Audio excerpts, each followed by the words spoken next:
Hello बच्चों, कैसे हैं आप सब। आशा करता हूँ आप सभी स्वस्थ होंगे। और आज हम लोग बात करने वाले हैं एक बहुत ही इंपॉर्टेंट टॉपिक के बारे में, जिसका नाम है इवेपोरेशन। जी हाँ, इवेपोरेशन क्लास 9th की केमिस्ट्री के chapter number 1 matter is in are surrounding के एक बहुत ही अहम टॉपिक के बारे में बात करने वाले हैं हम लोग, जिसका नाम है इवेपोरेशन।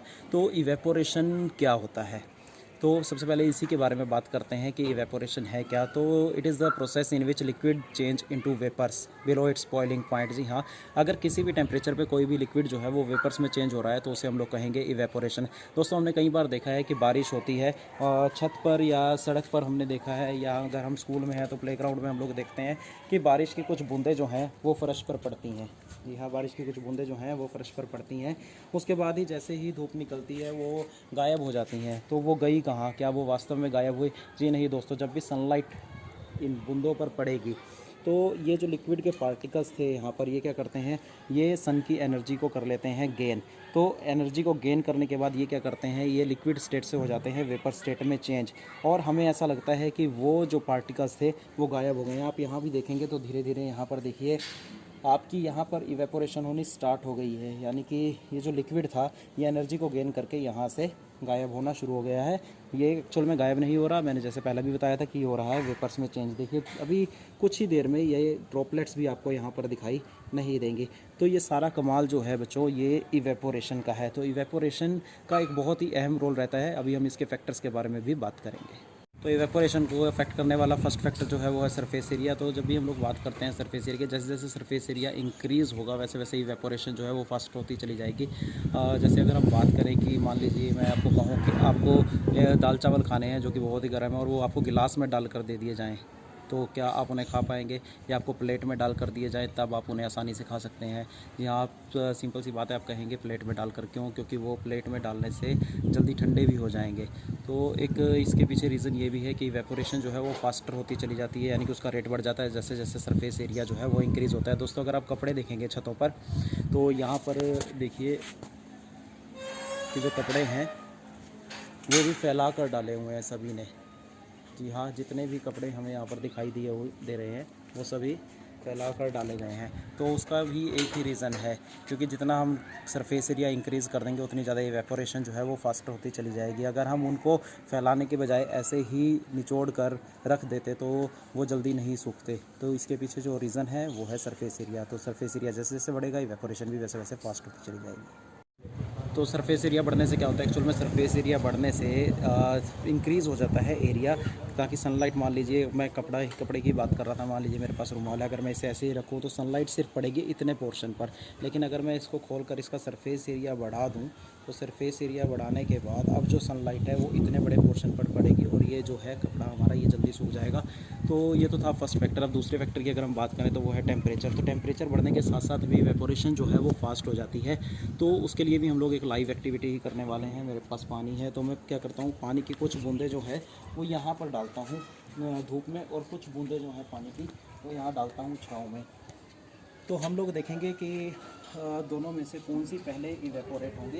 तो हमारे पास जो कंक्लूज़न निकल कर सामने आ रहा है, ये देखिए आप यहाँ पर देख पा रहे हैं कि ये जो पार्टिकल्स थे, टेम्परेचर ज़्यादा होने की वजह से इन पार्टिकल्स ने एनर्जी को जल्दी गेन किया और बहुत ही स्पीड से ये इवेपोरेट हो गए। जबकि जो छाँव में हमने पानी डाला था तो यहाँ पर अभी भी पार्टिकल्स हमारे लिक्विड के वैसे ही हैं, यानी कि अभी भी यहाँ पर गिला ही है, जबकि यहाँ पर पार्टिकल्स जो हैं वो सूख चुके हैं। तो देखिए टेम्परेचर भी एक कितना इम्पोर्टेंट रोल प्ले कर रहा है इस कंसेप्ट में। तो यानी कि जैसे जैसे टेम्परेचर इंक्रीज़ होगा वैसे वैसे इवेपोरेशन जो है वो फास्ट होती चली जाएगी। तो टेम्परेचर जो है वो इवेपोरेशन को अफेक्ट करने वाला दूसरा फैक्टर था। थर्ड फैक्टर की बात करें तो थर्ड फैक्टर है विंड स्पीड। जी हाँ, यानी कि हवा की स्पीड भी एक इम्पोर्टेंट रोल प्ले करती है इवेपोरेशन में। तो जितनी ज़्यादा विंड स्पीड होगी, यानी कि जितनी स्पीड से हवा चलेगी उतनी ज़्यादा ही इवेपोरेशन फास्टर होगी।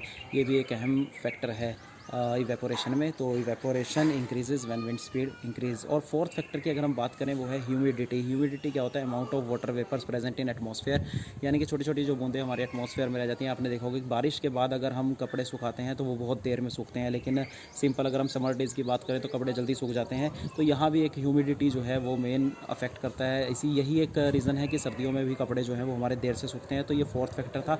फिफ्थ फैक्टर की अगर हम बात करें तो वो है नेचर ऑफ लिक्विड। दोस्तों देखो, पानी मैंने डाल वाला वो यहाँ से इवेपोरेट हो गया था, लेकिन अगर मैं उसकी जगह पेट्रोल डालता तो शायद वो उससे भी जल्दी इवेपोरेट हो जाता। तो नेचर ऑफ लिक्विड यानी कि लिक्विड की डेंसिटी के ऊपर भी सब कुछ डिपेंड करता है।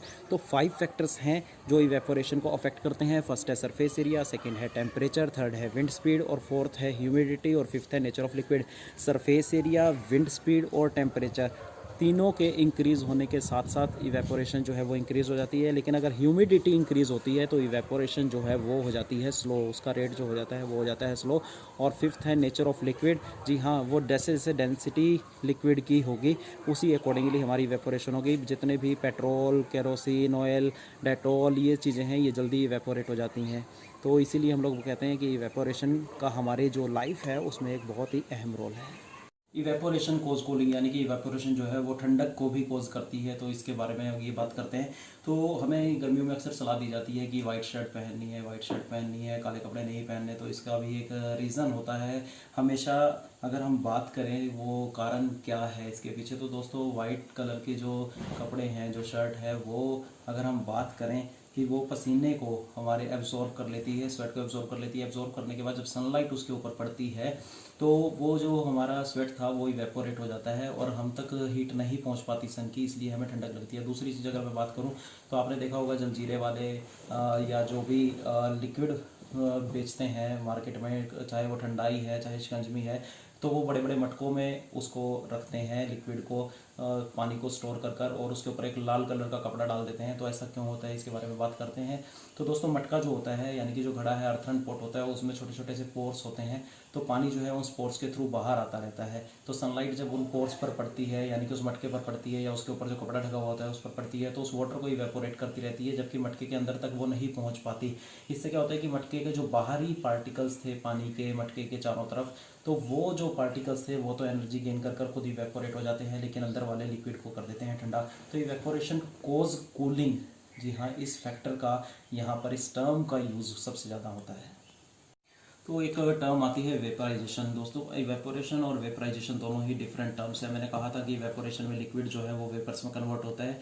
जी हाँ, वेपराइजेशन में भी यही होता है कि एक लिक्विड जो है वो वेपर्स में कन्वर्ट होता है, लेकिन वेपराइजेशन जो फिनोमिना है वो बॉइलिंग पॉइंट पर होता है लिक्विड के, जबकि इवेपोरेशन जो है वो किसी भी टेम्परेचर पर हो सकती है। तो इवेपोरेशन जो है वो सरफेस फिनोमिना है, यानी कि अगर मैं बात करूं तो इवेपोरेशन को सरफेस, यानी कि अगर मैं जैसे पानी की बात करूं, जब हम छत पर हमने एक एक्सपेरिमेंट किया, या दूसरा मैं कोई भी एक्सपेरिमेंट करता हूं, आपने देखा होगा रिवर्स पर भी सनलाइट जो है वो सरफेस पर पड़ती है पानी की और वहां से इवेपोरेशन स्टार्ट होती है। जबकि वेपराइजेशन जो है वो एक बल्क फिनोमेना है, यानी कि हम पानी को हीट प्रोवाइड करते हैं, जिससे क्या होता है कि उस लिक्विड के सभी पार्टिकल्स जो है वो डिस्टर्ब होते हैं।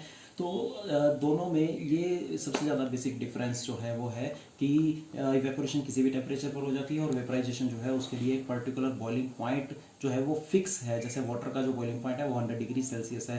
तो अब मुझे लगता है कि आपको इवेपोरेशन टॉपिक जो है वो क्लियर हो गया होगा, इसके फैक्टर्स जो हैं वो क्लियर हो गए होंगे। आशा करता हूँ आप इन टॉपिक्स को पढ़ेंगे। असाइनमेंट आपको दोस्तों प्रोवाइड की जा रही है स्कूल की वेबसाइट पर, और ये वीडियो जो है आप देख रहे हैं स्कूल के ही यूट्यूब चैनल SVPS हुड्डा पर। तो अगर आपको कोई भी डाउट है, कोई भी क्वेरी है, तो आप मुझसे कभी भी संपर्क कर सकते हैं। धन्यवाद।